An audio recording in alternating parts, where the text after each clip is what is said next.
Hi అండి. నేనైతే dhoop stick ఇంట్లోనే తయారు చేసుకున్నాను. మనం దేవుడికి పెట్టిన పువ్వులు ఉంటాయి కదా, ఆ పువ్వుల్ని రేకల కింద తీసుకొని బాగా ఆరబెట్టేసుకున్నాక ఇలా మిక్సీ గిన్నెలో వేసుకొని మనం పచ్చికప్పూరం, ఆరతి బిళ్ళలు వేసుకొని, ఆరతి బిళ్ళలు అయితే 2 వేసుకోండి, పచ్చికప్పూరం మీకు ఇష్టమైతే వేసుకోండి. గంధం గంధం చాలా మంచిదండి, సువాసన వస్తుంది. 2 స్పూన్లు సాంబ్రాణి బాగా వేసుకొని పొడి కింద మిక్సీ పట్టేసుకోండి. మిక్సీ పట్టేసుకున్నాక ఇలా ఒక గిన్నెలో వేసుకొని, చూసారు ఎంత మెత్తగా వచ్చిందో.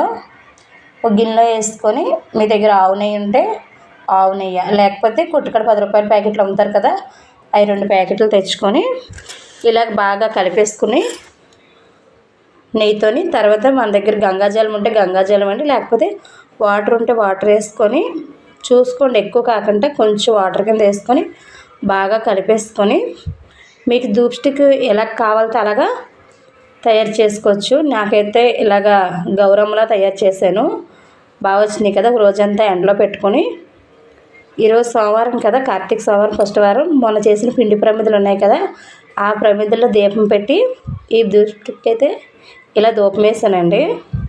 అలాగే నా వీడియోలు మీకు నచ్చితే నా ఛానల్ని సబ్స్క్రైబ్ చేసుకోండి, లైక్ చేయండి, షేర్ చేయండి నా వీడియోని. అలాగే మీకు కూడా ఈ ప్రమిదలు నచ్చితే చేసుకొని కామెంట్ చేయండి. ఓం నమః శివాయ.